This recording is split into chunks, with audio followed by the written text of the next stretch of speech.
perhatikan surat Al-Alaq ayat dari mulai ayat 1, ayat 2. Coba kita perhatikan 2 ayat ini saja.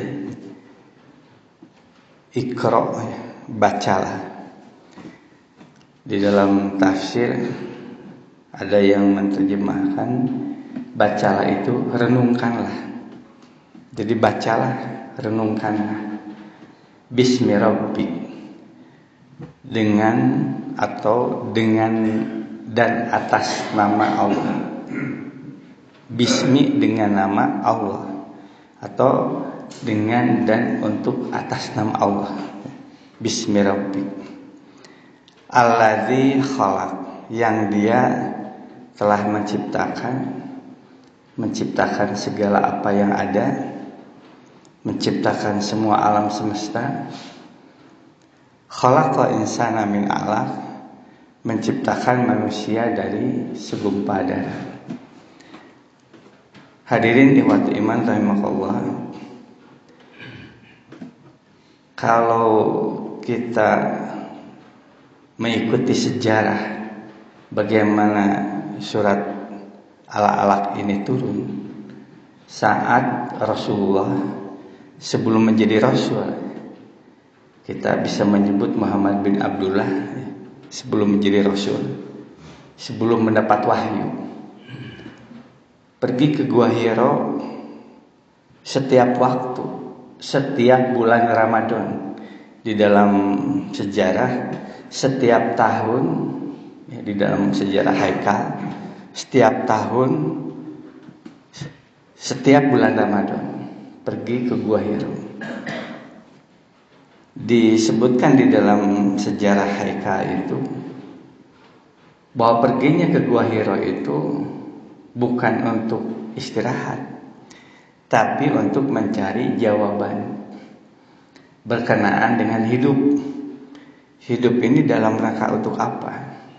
Karena kalau berkaitan dengan kekayaan, beliau itu sudah kaya.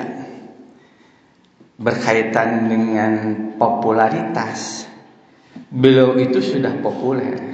Karena sebagai cucu dari Abdul Muthalib, penguasa kota Mekah. Sehingga pergi ke Gua Hiro itu mencari tentang hakikat hidup. Untuk apa hidup? Apakah hidup ini mencari harta? Sudah diperoleh. Apakah untuk bersenang-senang? Peluang untuk bersenang-senang itu sudah ada karena harta itu sudah dimiliki. Jadi yang dicari itu untuk apa hidup manusia? Setelah banyak harta, lalu kemudian banyak anak, lalu meninggal, nah selesai sudah. Apakah itu kehidupan manusia? Nah, kemudian turunlah surat Al-Alaq di Ramadan berikutnya.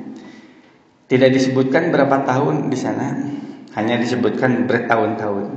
Berarti lebih dari 1 kali ke Gua Hiro. Di satu Ramadan, di Ramadan tertentu, turunlah surat Al-Alaq ini. Iqra bismi rabbik alladzi khalaq, khalaqal insana min 'alaq, seterusnya sampai ayat 5. Jadi kalau begitu, yang namanya Iqra itu renungkanlah. Renungkanlah apa yang sedang kamu pikirkan ini. Bahwa apa yang sedang kamu pikirkan, apa yang sedang kamu cari, nah, renungkanlah. Bismi rabbik. Nah, Allah memberikan jawaban bahwa hidup itu adalah untuk dan atas nama Rabb. Itulah hidup manusia. Itulah hidup yang benar untuk manusia. Itulah hidup yang mulia untuk manusia. Itulah hidup yang manusia berada pada tingkat yang derajat yang paling tinggi di sisi Allah, yaitu hidupnya untuk dan atas nama Allah, atau dalam bahasa lain hidup dalam rangka beribadah kepada Allah, hidup dalam rangka mengabdi kepada Allah. Nah, dengan hidup diniatkan untuk itu, maka manusia bermakna hidupnya. Manusia bernilai, manusia mulia. Sebaliknya, yang tidak meniatkan diri untuk itu berarti hidupnya tidak ada apa-apa. Hidupnya bisa dikatakan sia-sia. Yang ia tidak meniatkan hidupnya dalam rangka beribadah kepada Allah. Ia tidak meniatkan hidupnya dalam rangka mengabdi kepada Allah, atau dalam rangka ketaatan diri kepada Allah. Nah, itu adalah jawaban Allah kepada Muhammad bin Abdullah yang pada saat itu dengan diturunkannya surat Al-Alaq 1-5, lalu disebutkanlah, dikatakanlah beliau itu menjadi Rasulullah Shallallahu Alaihi Wasallam. Nah, jadi Bismi Rabbik adalah jawaban bahwa itulah hidup yang benar, itulah hidup yang mulia. Lalu kemudian berikutnya alladzi khalaq, yaitu ia menyatakan hidup ini adalah untuk Rabbmu. Rabb yang mana? Alladzi khalaq, yang Rabb yang telah menciptakan. Jadi bukan Rabb siapa-siapa, tapi Rabb yang telah menciptakan semua apa yang ada, menciptakan langit dan bumi. Khalaqal insana min 'alaq, termasuk menciptakan manusia. Tapi dijelaskan manusia itu khalaqal insana min 'alaq, yang manusia itu diciptakan dari segumpal darah. Nah, tentu ada hubungannya antara Bismi Rabbik dengan alladzi khalaqal insana min 'alaq. Alladzi khalaq, yang dia telah menciptakan khalaqal insana min 'alaq, menciptakan manusia dari segumpal darah.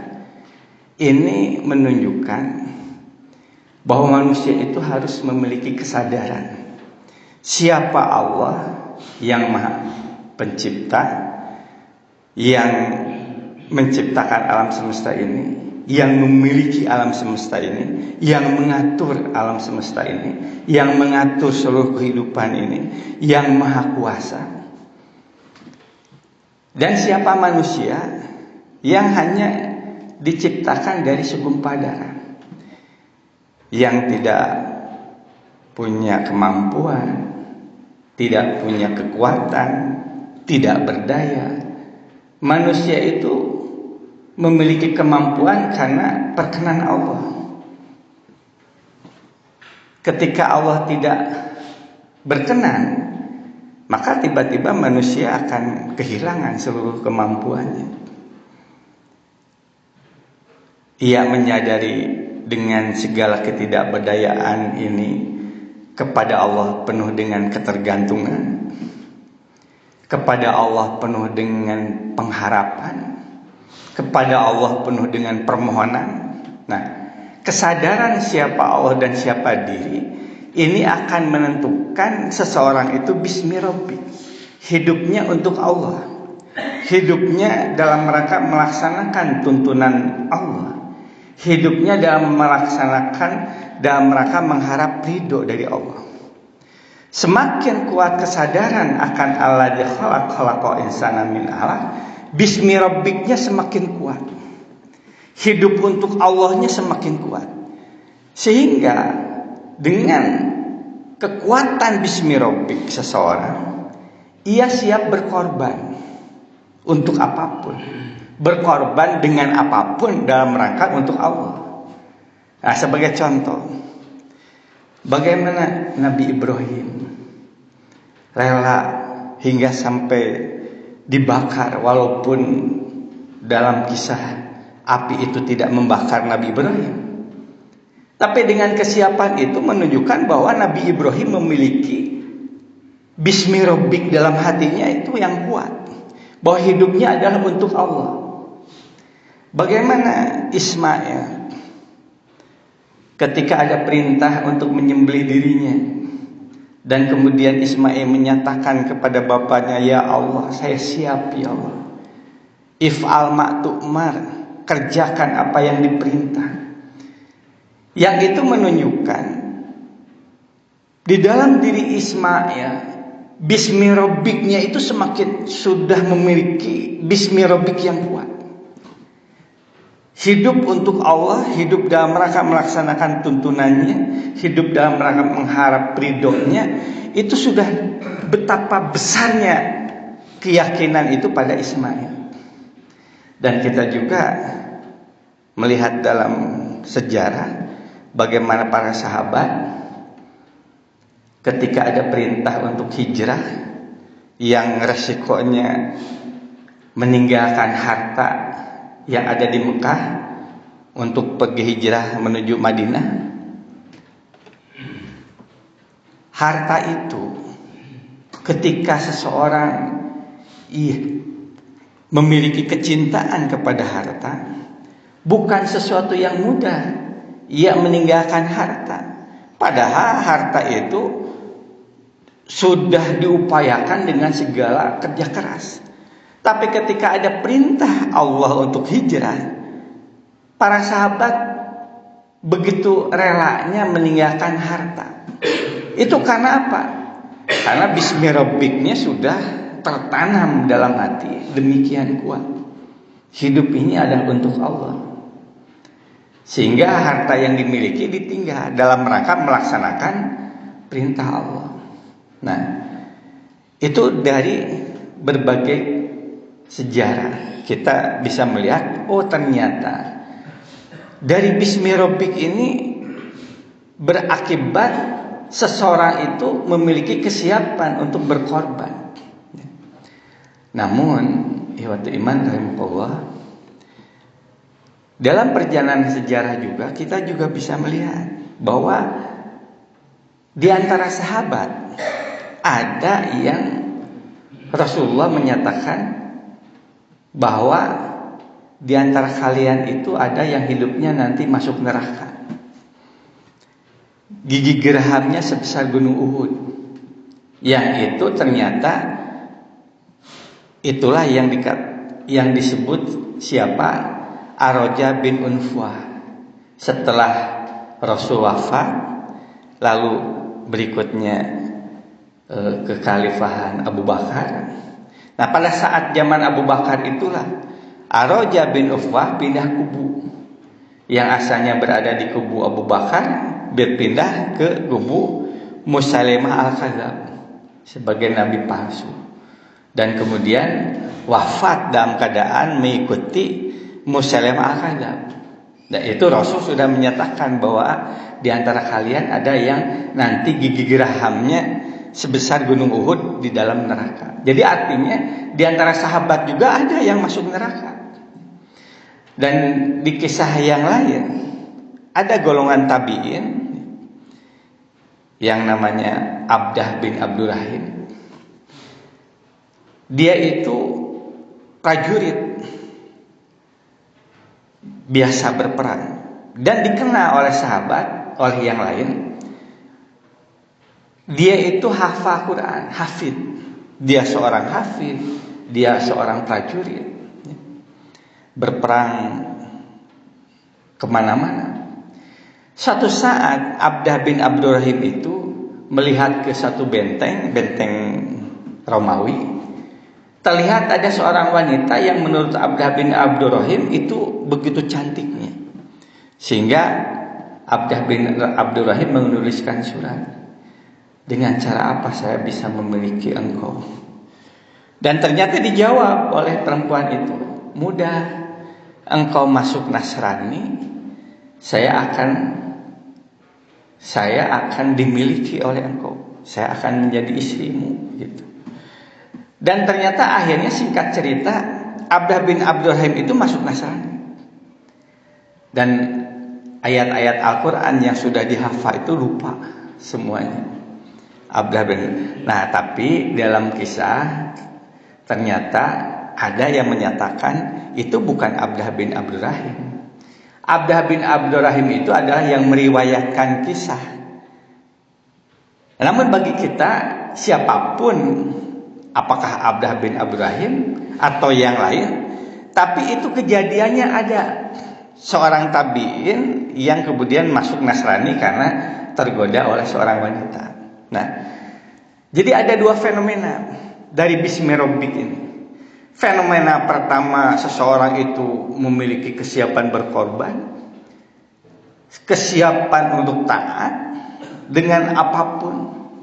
Fenomena yang kedua, ternyata seseorang yang asalnya dalam keadaan taat, seseorang yang asalnya sudah memiliki Bismi Rabbik dalam hati, kesiapan untuk berkorban, tapi ternyata dalam perjalanannya ada godaan yang akhirnya ia terlempar dari Bismi Rabbik. Hidupnya bukan untuk Allah lagi. Hidupnya bukan dalam rangka melaksanakan tuntunan Allah. Ia sudah keluar dari Bismi Rabbik. Nah, jadi kalau kita kaitkan dengan surat Al-Alaq tadi, seseorang yang memiliki Bismi Rabbik yang kuat, karena kesadaran terhadap alladzi khalaqal insana min alaqnya itu tinggi. Kesadaran siapa Allah dan siapa diri. Tapi sebaliknya, ketika kesadaran terhadap Allah, siapa Allah dan siapa diri itu semakin berkurang, maka Bismi Rabbiknya juga semakin berkurang. Hidup untuk Allahnya juga semakin berkurang. Sampai lama-lama dia lupa, ia terlempar dari Bismi Rabbik. Karena kesadaran siapa Allah dan siapa diri itu sudah tidak ada lagi di dalam diri. Maka itulah yang digambarkan di dalam surat Al-Hasyr, adalah mereka yang telah lupa kepada Allah. Wala takunu kalladzina nasullaha, dan janganlah kalian menjadi orang yang lupa kepada Allah. Yang asalnya tidak lupa, asalnya ia menyadari siapa Allah dan siapa diri. Tapi dalam perjalanan ia menjadi lupa siapa Allah. Kalladzina nasullaha, dia menjadi orang yang lupa kepada Allah. Fa'ansahum anfusahum, lalu Allah kemudian melupakan diri mereka, lupa terhadap dirinya sendiri. Ulaika humul fasikun, mereka itu adalah orang yang fasik. Itu di dalam surat Al-Hasyr ayat 19 yang tadi barusan Imam membaca ayatnya. Ya. Jadi Bapak Ibu hadirin sekalian berbahagia, jadi kenapa sampai seseorang itu menjadi lupa kepada Allah? Karena kesadaran akan siapa Allah dan siapa diri itu sudah mulai hilang, sudah mulai turun di dalam hati. Nah, sekarang upaya apa agar kesadaran siapa Allah dan siapa diri ini tetap hadir dalam diri kita, semakin kuat setiap saat, setiap waktu?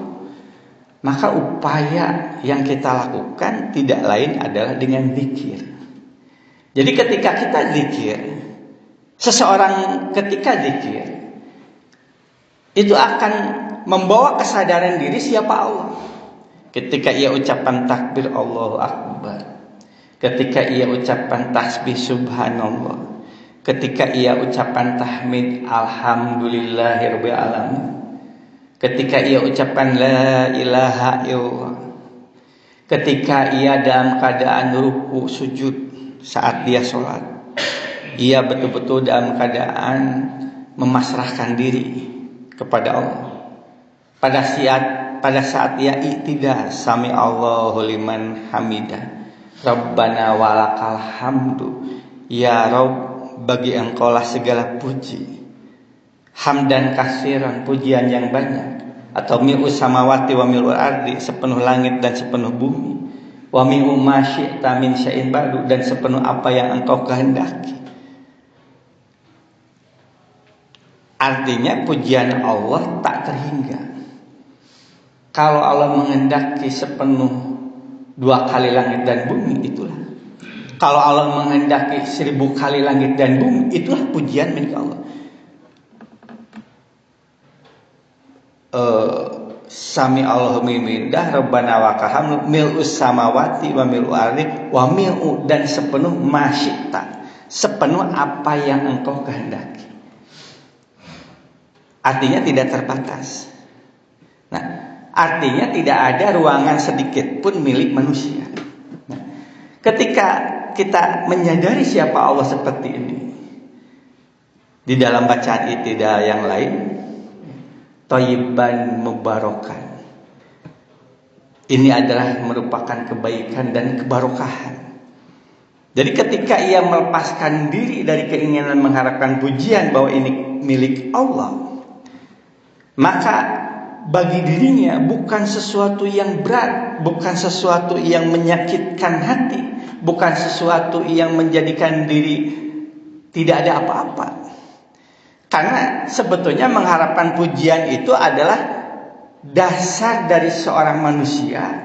Seorang manusia, kebutuhan manusia yang paling dasar adalah mengharapkan pujian. Jadi ketika ia sudah menyerahkan mengharapkan pujian itu diberikan kepada Allah, artinya dia sudah menyerahkan semuanya, termasuk hartanya. Dia tidak mengharapkan apa-apa. Dasar pengharapan manusia pujian saja ia serahkan kepada Allah. Maka pada saat itu, saat ia menyerahkan pujian milik Allah, apa yang ia inginkan dari hidup, maka pada saat i'tidal tadi, lalu dia sujud Allahu Akbar. Maka pada saat dia ucapan Allahu Akbar, setelah ia melepaskan semua keinginan termasuk pujian, maka keinginan yang sebenarnya yang ia harapkan dari hidup ini tidak lain Allahu Akbar. Ketika dia sujud, bahwa inilah keinginan yang saya harapkan dalam hidup. Saya ingin sepenuhnya sujud kepada Allah. Nah, itulah kesadaran siapa Allah dan siapa diri. Bahwa tidak ada yang ia harapkan dari hidup, tujuan hidup, kecuali ia ingin sepenuhnya sujud kepada Allah. Allahu Akbar. Ketika ia melepaskan, ketika saat i'tidal melepaskan keinginan mengharapkan pujian, lalu kemudian dia sujud. Di saat sujud inilah yang diharapkan. Kemudian membaca doa sujud, Subhana rabbiyal a'la atau Subhanaka Allahumma rabbana wa bihamdika Allahumma gfirli. Jadi kesadaran ketika dalam diri semakin yakin siapa Allah dan siapa diri, yang tidak memiliki kemampuan apa-apa, yang memiliki kebergantungan kepada Allah semakin kuat, yang mengharapkan kepada Allah dengan sepenuh pengharapan di dalam hidupnya, maka itulah yang akan menghantarkan seseorang itu untuk bismi rabbik. Hidupnya adalah untuk Allah, hidupnya dalam rangka melaksanakan tuntunannya, hidupnya dalam rangka mengharap ridho darinya.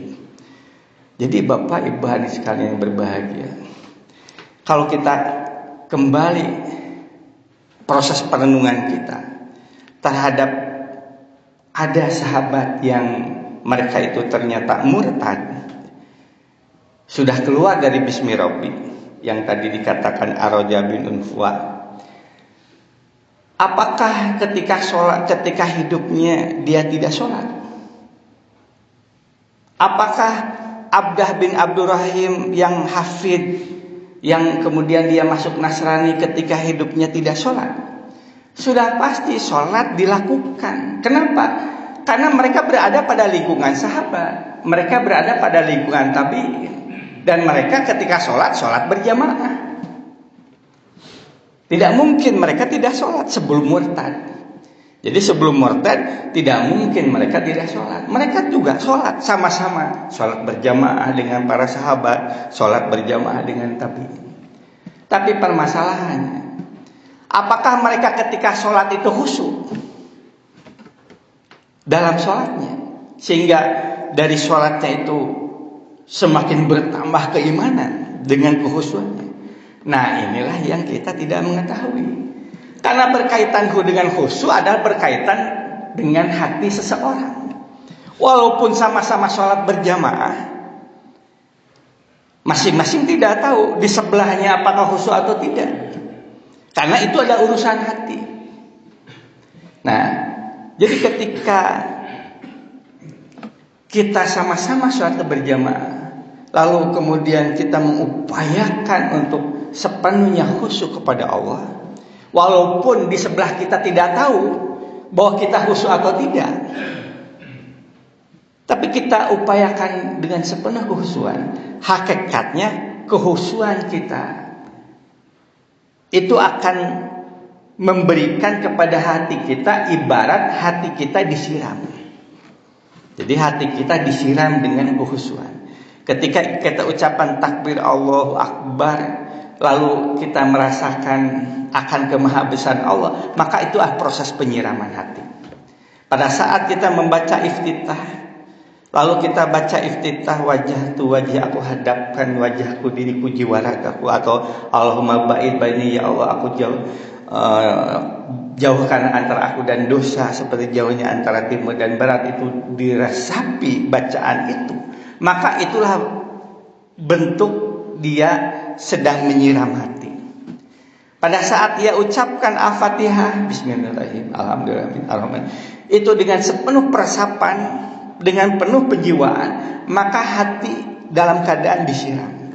Sehingga ibarat hati itu adalah tumbuhan, maka hati ini akan terus berkembang, hati ini akan terus subur. Hati ini tidak menjadi hati yang mati, atau disebut dalam Al-Quran hati yang keras. Jadi kalau seseorang itu tidak disiram dari waktu ke waktu, dari zikir ke zikir, dari sholat ke sholat, hati itu tidak disiram, maka hati ini akan menuju kepada hati yang keras. Hati yang keras itu apa? Hati yang keras itu adalah hati yang sudah lupa kepada Allah. Nah, sebagai hal yang sederhananya, bagaimana hati yang keras? Ketika seseorang berbuat dosa, lalu dia menyesal dengan dosanya, artinya dia masih ingat kepada Allah. Berikutnya dosa dikerjakan lagi, dia masih menyesal, dia masih ingat kepada Allah dengan menyesalnya. Tapi ternyata menyesalnya itu lama-lama semakin berkurang, sampai akhirnya ia melakukan dosa, dia tidak menyesal dengan dosanya. Maka pada saat dia dosa tapi tidak menyesal, berarti dia sudah lupa kepada Allah. Dan itulah hati yang keras. Di dalam Al-Quran, au asyadu qaswah, bahkan lebih keras lagi dari batu. Kenapa? Ketika seseorang dia berbuat dosa, lalu dia menyesal, tentu dia akan menyembunyikan dosanya. Dia malu dengan dosanya. Tapi ketika seseorang melakukan dosa tidak menyesal, lalu dia ceritakan kepada yang lain dengan penuh kebanggaan, dengan penuh kesenangan, dengan perasaan yang senang, perasaan yang ceria, padahal yang disampaikan itu adalah dosa, maka itu adalah gambaran hatinya itu sudah lebih keras dari batu. Nah, jadi Bapak Ibu hadirin sekalian yang berbahagia, bahwa Allah khalaqa insana min alaq, itu harus kita bangun setiap saat, setiap waktu dengan apa? Dengan zikir. Dan yang paling utama dari zikir itu adalah sholat. Itu dalam rangka agar hati kita tidak menjadi keras. Hati kita akan terus subur, hati kita akan terus lunak, hati kita akan terus mudah mendapatkan tuntunan Allah atau hidayah Allah. Hati yang saat wafat, saat meninggalkan dunia ini tetap berkait dengan Allah, dengan la ilaha illallah, dengan kondisi ia adalah sosok yang husnul khatimah. Yang mudah-mudahan kita terhantar diri kita di dalam perjalanan waktu kita, terus memperbaiki ibadah kita, sehingga harapan kita menjadi sosok yang husnul khatimah, itu menjadi kenyataan. Demikian Bapak Ibu hadirin sekalian, barakallahu li wa lakum, nasrun minna wa fafatun qarib, basyiril mukminin. Assalamualaikum warahmatullahi wabarakatuh.